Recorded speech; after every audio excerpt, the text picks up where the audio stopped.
नमस्कार साथियों। तो कैसे हैं आप। आज हम बीए फाइनल ईयर जिसके बीए फाइनल ईयर चल रही हैं और जिसके एग्ज़ाम एच डी 0 पास हिंदी लिटरेचर आधुनिक काव्य के कल या परसों जून या जुलाई सितंबर या अगस्त के अंदर एग्ज़ाम है, वो इस वीडियो को ज़रूर देख लें। और इसके अंदर इतने most important very important question है कि आपको एग्ज़ाम में ज़रूर देखने को मिलेंगे। तो हम कई दिनों बाद इस वीडियो को लेके आए हैं, बहुत ही मेहनत लगी है, तो आप इस वीडियो को लाइक और चैनल को सब्सक्राइब ज़रूर कर लेना। तो अब देखते हैं question very very most important है और एग्जाम में जाने से पहले आप इस वीडियो को 3 से 4 बार देख लीजिएगा। वेरी मोस्ट इंपॉर्टेंट क्वेश्चन है। सबसे पहले क्वेश्चन नंबर 1 है, हिंदी लिटरेचर है आधुनिक काव्य HD05 है। अति महत्वपूर्ण प्रश्न है जो कि बार बार एग्जाम में आते हैं और ये प्रश्न आप रट लेना।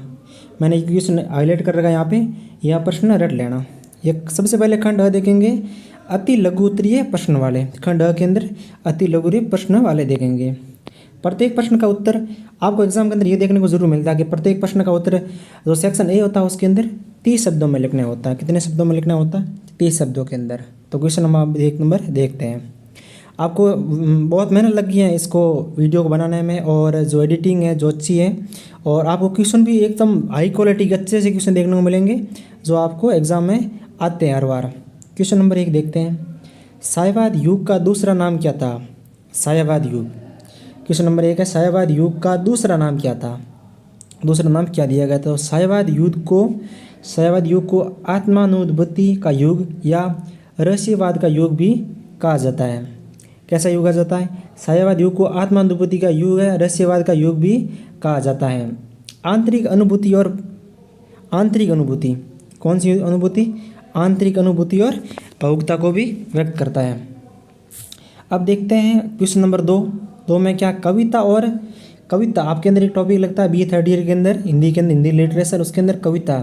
तो कविता टॉपिक की कोई 2 विशेषताएं आपको लिखनी है इसके अंदर। तो वो 2 विशेषताएं कौन सी देखते हैं हम? कविता में आत्मचिंतन और गहराई है। कविता में आत्मचिंतन और गहराई है, ये इसकी विशेषता नंबर 1 हो गई। अब विशेषता नंबर 2 देखेंगे, ये व्यक्ति की भावना को संप्रेषित करने का माध्यम बनती है। ये व्यक्ति की भावना को संप्रेषित करने का माध्यम बनती है। द माइंड जी के हमारा चैनल है, आप इस चैनल को ज़रूर सब्सक्राइब कर देना और वीडियो को लाइक आप ज़रूर करना। वीडियो को देख लेते हैं पर लाइक नहीं करते आप। वेरी वेरी इंपॉर्टेंट क्वेश्चन है। क्वेश्चन नंबर 2 है, हिंदी के छायावादी कवियों के नाम लिखिए। हिंदी के छायावादी कवियों के नाम लिखना अपने को। तो हिंदी के छायावादी कवियों के नाम कौन से हैं? सबसे पहले 1 नंबर पर देखेंगे जो हिंदी के बड़े ही फेमस कवि रहे हैं, जयशंकर प्रसाद। और 2 नंबर पे हमने रखा है सुमित्रानंदन पंत। और 3 नंबर पे महादेवी वर्मा जो कि पॉपुलर है। सूर्यकांत त्रिपाठी का एक प्रमुख जो यंत्र है जो निराला, प्रमुख छायावादी कवि है। निराला भी एक कवि है, संत निराला, सूर्यकांत त्रिपाठी। आप ये जरूर याद रख लेना। जयशंकर प्रसाद याद आप जरूर इसका जीवन परिचय याद रख लेना, महादेवी वर्मा का रट लेना और निराला का, इन तीनों के आप जीवन परिचय जरूर आप रट लेना। क्वेश्चन के अंदर आप एग्जाम में देखने को ये क्वेश्चन मिलेंगे। क्वेश्चन नंबर 4 नंबर देखते हैं, सरोज स्मृति। कौन सी स्मृति? सरोज स्मृति कविता किसने लिखी थी? सरोज स्मृति कविता किसने लिखी थी? तो सरोज स्मृति कविता सूर्यकांत त्रिपाठी की है। निराला से अपनी पुत्री की मृत्यु पर लिखी गई है। सूर्यकांत त्रिपाठी निराला ने अपनी पुत्री की मृत्यु पर लिखी थी। किसने लिखी थी सरोज स्मृति? सूर्यकांत त्रिपाठी ने। निराला ने अपनी पुत्री की मृत्यु पर लिखी थी। फिर अब देखते हैं क्वेश्चन नंबर 5, असाध्य वीणा कविता का प्रमुख बिंब क्या है? असाध्य वीणा कविता का प्रमुख बिंब क्या है? तो असाध्य वीणा कविता में वीणा और साधक का बिंब प्रमुख है जो आत्म साधना और समर्पण को दर्शाता है। तो असाध्य वीणा का प्रमुख बिंब क्या? कहने का मतलब यह है कि असाध्य वीणा कविता में वीणा और साधक का प्रमुख बिंब है। वीणा और साधक का प्रमुख बिंब है। कौन है? असाध्य वीणा के अंदर 2 विशेषता याद रखना, एक वीणा और दूसरा साधक, ये इसके प्रमुख बिंब है जो कि आत्म साधना के समर्पण को दर्शाते हैं। कविता में अंधेरे में एक आपकी कविता है। अंधेरे में कविता की रचयिता का नाम लिखिए। एक टॉपिक लगता है अंधेरे में। तो इसके अंदर कविता में इसके लेखक कौन है? तो अंधेरे में कविता की रचयिता गजानन माधव मुक्तिबोध मैंने हाईलाइट कर रखा है, गजानन माधव मुक्तिबोध। क्वेश्चन नंबर 6, तोड़ो तारे तोड़ो, तोड़ो तारे तोड़ो कविता किस रचनाकार ने लिखी है? ये आपके भी टॉपिक लगता है। तोड़ो तारे तोड़ो कविता का रचनाकार कौन है? तो तोड़ो तारे तोड़ो कविता के लेखक है केदारनाथ अग्रवाल द्वारा। किसके द्वारा लिखी गई है? केदारनाथ अग्रवाल द्वारा। ये ध्यान रखें, केदारनाथ अग्रवाल द्वारा। ठीक है, आप इस वीडियो को ज़रूर लाइक कर देना और चैनल को सब्सक्राइब कर देना। तो क्वेश्चन नंबर खंड ब देखते हैं। एग्जाम के अंदर आपकी जिस तरफ से जैसे क्वेश्चन आते हैं, जैसा पेपर आता है, उसी अकॉर्डिंग हमने ये मॉडल पेपर बनाया है। खंड ब, लघु उत्तर वाले प्रश्न। प्रत्येक प्रश्न को आपको 2 शब्दों में इसका आंसर देना है। तो क्वेश्चन नंबर 2 देखते हैं। सायावाद का स्वरूप निरूपण करते हुए उसकी विशेषताओं पर प्रकाश डालिए। सायावाद हिंदी साहित्य का वह युग है, सायावाद हिंदी साहित्य का वह युग है जिसमें व्यक्ति की अंतरात्मा भावुकता, रहस्य और सौंदर्य की प्रधानता रही है। और इसकी प्रमुख विशेषता क्या है हम देख लेते हैं। सायावाद क्या हिंदी का एक प्रमुख युग था ये, और इसके अंदर व्यक्ति की आत्मता थी, भावुकता थी, रहस्यता और उसकी प्रधानता रही। और इसकी विशेषता क्या है सायावाद के स्वरूप की, वो हम इसकी विशेषता देख लेते हैं। विशेषता है आत्माभिव्यक्ति, रहस्यवाद, प्रकृति प्रेम, सौंदर्य बोध। क्या है? सौंदर्य बोध। और आगे इसकी और विशेषता है संगीतात्मक, जयशंकर प्रसाद, पंत, माधवी वर्मा, निराला इसके प्रतिनिधि रहे हैं। किसके कौन से प्रतिनिधि किसके रहे हैं? जो अपना विशेषता बताइए, इसके प्रतिनिधि कौन रहे? जयशंकर प्रसाद रहे हैं, पंत रहे हैं, महादेवी वर्मा है, निराला इसके और प्रतिनिधि रहे हैं। क्वेश्चन नंबर 3 देखते हैं, इंपॉर्टेंट क्वेश्चन है। क्वेश्चन नंबर 3 है, परिवर्तन कविता के अनुभूत एवं अभिव्यक्ति पक्ष पर टिप्पणी लिखिए। कि परिवर्तन कविता आपके इसके अनुभूत है अभिव्यक्ति पर पक्ष पर अपने टिप्पणी लिखनी है। तो टिप्पणी क्या है? अज्ञे की ये कविता है, अज्ञे जो रचनाकार है, अज्ञे की ये कविता व्यक्ति के मानसिक और सामाजिक परिवर्तन को दर्शाती है। कविता में आत्ममंथन, जो खुद से मंथन करना, अंदर ही अपने अंदर आत्मा से मंथन करना, सामाजिक सोच, समाज के प्रति नई सोच और नई दृष्टि है, और समाज के बारे में हर समय तत्पर रहना, और नई दृष्टि की ओर संकेत है। चैनल को आप ज़रूर सब्सक्राइब कर देना। और वीडियो क्वेश्चन के अंदर अब देखते हैं 4 नंबर क्वेश्चन। सरोज स्मृति कविता की संक्षिप्त समीक्षा अपने शब्दों में कीजिए।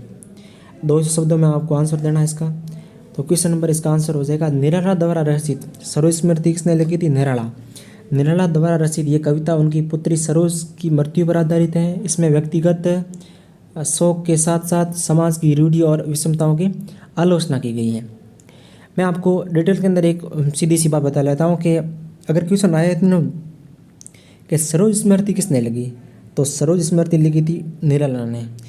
किस पर लिखी? तो उसकी बेटी थी, उसकी मृत्यु हो गई थी, इसी के ऊपर इन्होंने लिखी थी सरोज स्मृति। और जिसके अंदर इसने कहा गया कि व्यक्ति के शौक के साथ समाज की रूढ़ियों और विषमताओं के भी आलोचना की। समाज के अंदर बेटियों को किस तरह का दर्जा दिया गया। अब क्वेश्चन नंबर 5 देख लेते हैं। प्रियलंकर कविता के भाव, विन्यास एवं बिंबों का विवेचन करते हुए टिप्पणी कीजिए। प्रियलंकर कविता के भाव, विन्यास एवं बिंबों का विवेचन करते हुए टिप्पणी करनी है। अज्ञे की कविता है प्रियलंकर, कौन सी कविता है?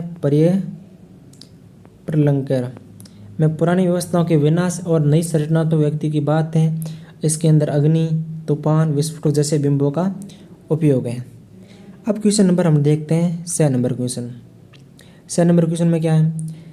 प्रयाण की अनुभूति एवं अभिव्यक्ति पर टिप्पणी लिखी है। ये अज्ञे की कविता है जिसमें मृत्यु के क्षणों की शांति, स्वीकृति और जीवन के अंतिम सत्य की गहन अनुभूति मिलती है। और इसमें अभिव्यक्ति शांत, दृढ़ और प्रतीकात्मक है। अब क्वेश्चन नंबर खंड 6 देख लेते हैं। और दीर्घ उत्तर वाले प्रश्न है, और प्रत्येक उत्तर प्रश्न है आपको 5 शब्दों में देना है। आप वीडियो को लाइक और शेयर जरूर कर लेना। अब देखते हैं क्वेश्चन नंबर 10 नंबर देखते हैं। नागार्जुन की कविताओं के प्रतिरोध पक्ष पर टिप्पणी लिखी है। नागार्जुन की कविता जनता की आवाज़ है। वे सामाजिक शोषण, भ्रष्टाचार, सामंतवाद और राजनीतिक दमन के खिलाफ लिखते हैं। मंत्र कविता में नेताओं की आलोचना, बादल को गिरते देखा में संघर्ष और किसान चेतना व्यक्त करती हैं। वे आम जनता के पक्ष में क्रांतिकारी स्वर उठाते हैं। कहने का मतलब है कि नागार्जुन ने एक कविता लिखी थी, प्रतिपक्ष पक्ष पर टिप्पणी लिखनी है अपने को। टिप्पणी कैसे करनी है? जैसे नागार्जुन की कविता है कि उसके अंदर एक जनता की आवाज़, जनता की आवाज़ कैसे कि वे सामाजिक शोषण, भ्रष्टाचार, सामंतवाद और राजनीतिक दमन के खिलाफ लिखते हैं। मंत्र कविता में नेताओं की आलोचना करी गई, बादलों को गिरते हुए देखा गया और जन संघर्ष में किसान की चेतना व्यक्त की गई थी। क्वेश्चन नंबर 11 देख लेते हैं। क्वेश्चन नंबर 1 है, मुक्तिबोध के काव्य का द्वंद्व पक्ष सहित लिखिए। मुक्तिबोध काव्य द्वंद्व का पक्ष विस्तार सहित लिखिए। तो कैसे लिखना आपने मैं आपको बता रहा। मुक्तिबोध की कविता में व्यक्ति के भीतर सड़ने वाला नैतिक सामाजिक संघर्ष प्रमुख है। अंधेरे में कविता में नायक समाज की सच्चाई से जूझता है, आत्मचिंतन करता है और अंतन संघर्ष के लिए तैयार होता है। द्वंद्व आत्मा बनाम व्यवस्था, आदर्श बनाम यथार्थत्व का अर्थ है। क्वेश्चन नंबर 12 है, अज्ञ के विचार पक्ष के आधार पर परिलंक कविता की समीक्षा कीजिए। परिलंक कविता की समीक्षा करनी। अज्ञ की कविता है, परिलंकर कविता ही है। अज्ञ की कविता परिलंकर राजनीतिकता और क्रांति का प्रतीक है, जिसमें अज्ञ का विचार पक्ष आत्मसंघर्ष, स्वतंत्रता, नैतिकता, चेतना दिखाई देती है। कविता पुराने को मिटाकर नव निर्माण का संदेश देती है।